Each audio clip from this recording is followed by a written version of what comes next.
Boa tarde a todos. Hoje nós estamos vivendo mais uma sequência do nosso curso básico para a formação de evangelizadores da infância. Hoje nós teremos as aulas da Janete e da Raquel. A Janete com requisitos do evangelizador e a Raquel trazendo o que mesmo, Raquel? Desenvolvimento mental da criança. Dois estudos muito importantes que nós temos a certeza vão nos auxiliar em muito no trabalho a que nos dispomos. Um bom estudo para todos.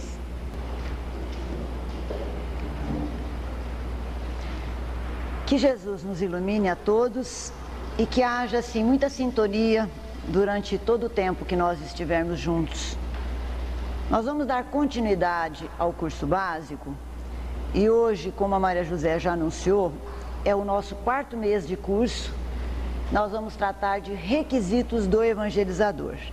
Então nós vamos começar com a pergunta: quem é o evangelizador? Num sentido amplo, nós podemos dizer que é todo aquele que se dispõe ao trabalho de divulgar e exemplificar o Evangelho de Jesus. Agora, se a gente for falar num sentido bem mais restrito, nós vamos pensar na nossa tarefa, no que nós estamos realizando, naqueles que ainda pretendem realizar. É todo aquele que se presta ao trabalho de divulgar e exemplificar o Evangelho e a doutrina espírita nas casas espíritas, subentendendo-se daí que é uma creche, um centro espírita, um lar, enfim. E como que é então esse evangelizador? Como é essa pessoa? Uma pessoa comum, que nós consideramos o quê? De boa vontade, disposta a estudar, a trabalhar, para que a sua tarefa seja sempre bem sucedida. Quais são os requisitos do evangelizador, de nós evangelizadores? Vamos ver, gente, os itens para que a gente possa aprimorar cada vez mais a nossa tarefa. Primeiro item, bastante importante, é o amor ao próximo. Então o evangelizador tem que ter amor ao próximo. É muito amplo esse sentido. Não é como às vezes as pessoas falam assim: ah, mas eu posso evangelizar porque eu adoro criança. É bem mais do que isso, é gostar de gente, é se sentir bem estando ao lado e tentando ajudar esse alguém. É gostar de gente mesmo. Aí vem o segundo item: capacidade de contribuir na formação do caráter. Esse item, entre parênteses, a gente considera que tem que pensar muito sobre ele. Como que nós poderemos influir? Vamos considerar o pouco tempo que nós temos, na verdade, com essa criança. Pensando o tempo que ela tem para brincar, de escola pública, de instruções, né? Enfim, dentro da sua família. Então o tempo que ela fica na evangelização é bem pequeno. Como que nós vamos poder influir na formação do seu caráter? Em primeiro lugar, com o nosso exemplo. Então vamos ver quais são as qualidades morais. Primeiro, pontualidade. O evangelizador tem que primar pela pontualidade. Ele tem que chegar com tempo para ajeitar sua classe, trazer seu material, sem afobar, sem estar com tudo caindo, esquecer de trazer folha, esquecer de trazer aquilo que é importante para a sua aula. A hora que ele senta com as crianças, ele está tranquilo, calmo, ajeitou a sua sala, modificou o ambiente. A cada dia que passa, ele modifica a disposição das cadeiras. Esse é o evangelizador que tem a preocupação desde a hora que ele sai, controlar o relógio, ser pontual. Depois, a assiduidade. Nós vamos ver daqui a pouco um requisito muito importante, e a assiduidade é importante nesse requisito. É o vínculo que nós vamos formar com a criança. Sem assiduidade não tem esse vínculo. Nós não somos turistas na evangelização, é como a Maria José colocou agora mesmo. É um curso sistematizado que a criança se dispõe a fazer. E nós estamos ali à frente pontuais e assíduos, sempre, porque aquele estudo ele vai ter para o resto da vida, sempre da mesma forma. Terceiro item, dentro das qualidades morais, a imparcialidade.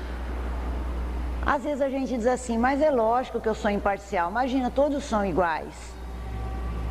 Às vezes a nossa intenção é essa, mas sem nós percebermos, nós temos às vezes certas preferências. O que é natural, pela sintonia, né, com a criança às vezes que é afim com o nosso trabalho, que gosta de liderar, que chega, que está disposta a trabalhar. E aquele outro que às vezes vem tão difícil, tão rebelde. Então está aí aquele primeiro requisito do amor ao próximo. Então nós temos que procurar dar a mesma atenção para todos, o mesmo carinho. E muito cuidado quando falar que as crianças estão nos observando em tudo. A preferência às vezes de falar mais com um do que com o outro, de pedir muito mais as coisas para um do que com o outro. Então, a imparcialidade, a veracidade é aquele evangelizador íntegro, verdadeiro. Firmeza. Às vezes acontece da gente trabalhar, por exemplo, numa creche e achar que aquela criança é uma coitadinha, que a gente tem que ter dó. Não é por aí. Então, esta firmeza é lembrar do Evangelho, seja o seu falar sim, sim, não, não. Para que a criança sinta que a gente é justa e que a gente não vai voltar atrás nas decisões. É como aquela criança que sabe que a mãe fala, mas que de repente não cumpre. Então ela abusa, porque ela já sabe que a mãe não vai cumprir aquilo que falou. Então o evangelizador tem que ser aquela pessoa firme, que tenha um falar sempre constante, sempre igual. O autodomínio é aquele evangelizador que sabe se controlar nas emoções. Desde o susto, desde uma tempestade que de repente interrompa a aula, então ele é aquela pessoa que o evangelizador, evangelizando, vai ter aquela presença tranquila, segura de tudo. Vamos para lá, vamos fazer isso, que tem disponibilidade para tudo. Bom humor. O evangelizador tem que ter bom humor. Mostrar para as crianças que a tarefa, ele tem prazer de estar fazendo. Que aquilo é muito bom para ele. E é isso que ele vai passar para as crianças. Conduta moral, a gente considera sem comentários. Frequentar ambientes sadios, ter conversas dignas, as atitudes corretas e sentimento religioso. O sentimento religioso não é ter religião. Nós sabemos que se o evangelizador está dando espiritismo, nós vamos partir do princípio de que ele é espírita, mas não é isso. O sentimento religioso, gente, é fé em Deus e passar para a criança que você acredita nesta tarefa que você abraçou. Este é o sentimento de religiosidade. Só que agora, fechando todas essas qualidades morais, o que a gente poderia dizer? Que estas qualidades, se elas vão ser o exemplo acima de tudo para a criança, não vai valer só para o momento da aula. Vocês concordam? Então vai valer para todo momento. É ele frequentando a casa espírita, fora na rua, é a criança passando e vendo o evangelizador com um grupo de amigos ou mesmo sentado, tomando alguma coisa no barzinho. Ele tem que se questionar, eu posso ser visto pelos meus evangelizandos a qualquer momento? Então, esta é a conduta correta de nós evangelizadores. Terceiro item, capacidade intelectual. Nós precisamos cultivar esta capacidade de se preparar, de dar uma aula, de ter inteligência para ler e entender o que a gente leu. Ter também conhecimentos da doutrina. Vamos fazer um parênteses aqui. O evangelizador precisa estudar sempre, e nós particularmente sempre dizemos que o evangelizador deve frequentar a casa onde ele trabalha, que é para ele realmente compreender, entender, sentir a criança que ele evangeliza.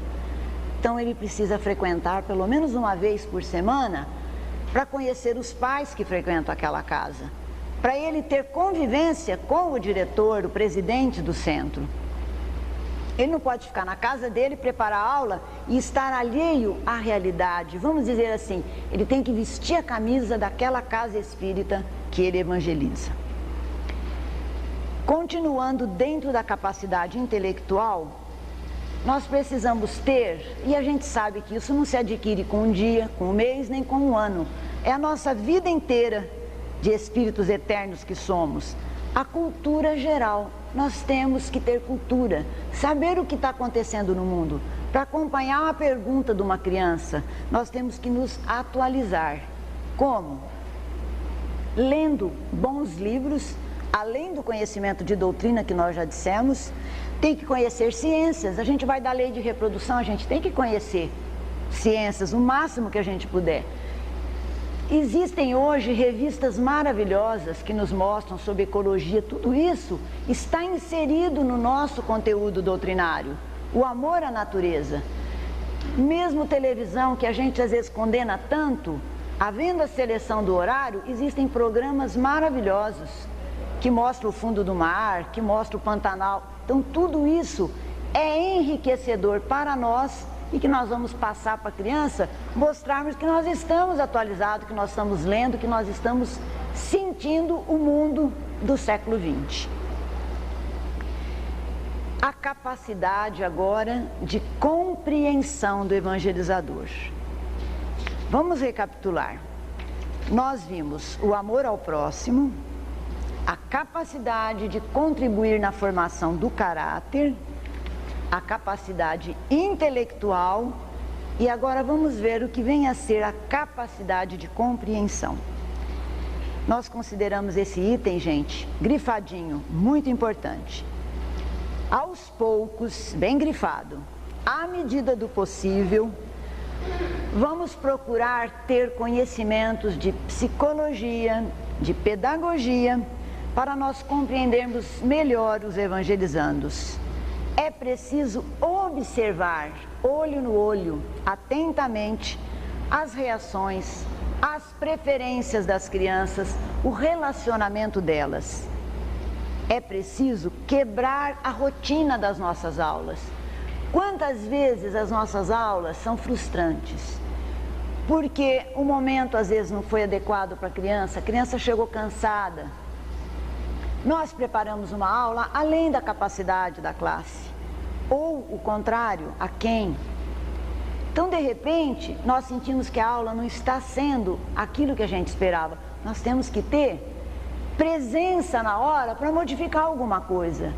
Mesmo para acordá-los com uma brincadeira. Vamos lá, gente, que soninho é esse? Ah, vamos, acho que estou vendo que nós vamos precisar parar um pouquinho, vamos cantar um pouquinho.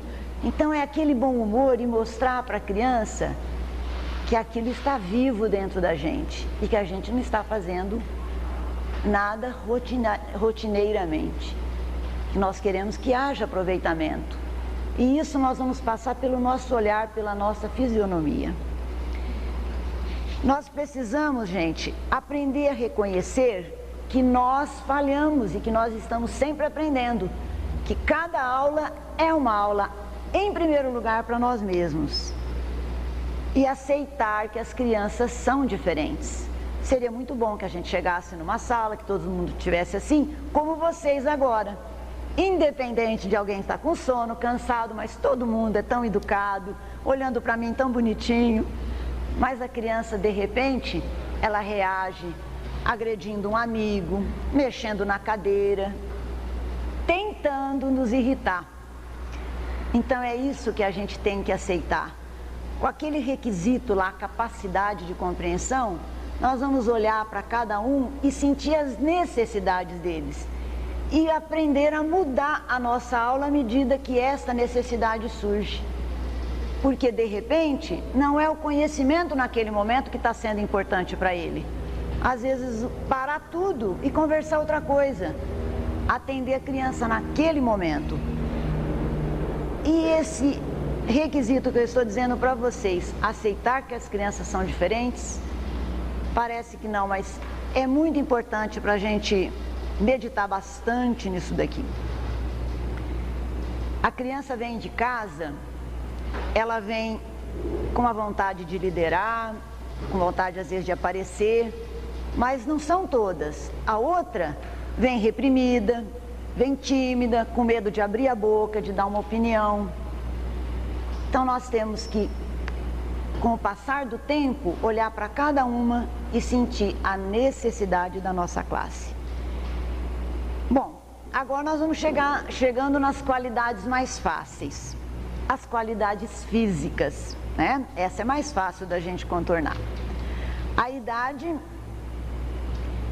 nós vamos dar a regra geral.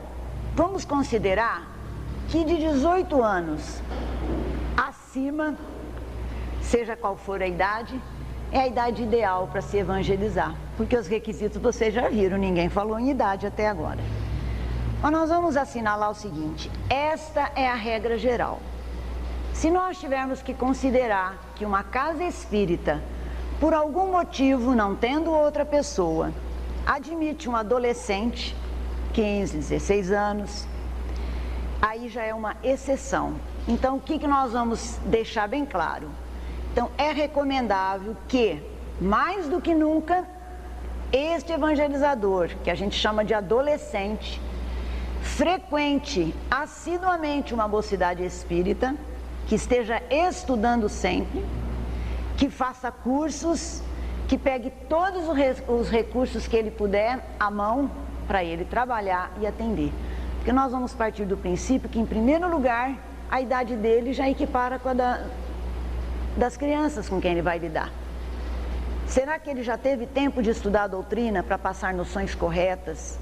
Será que ele pode compreender o comportamento da criança se ele está passando por aquelas fases ainda?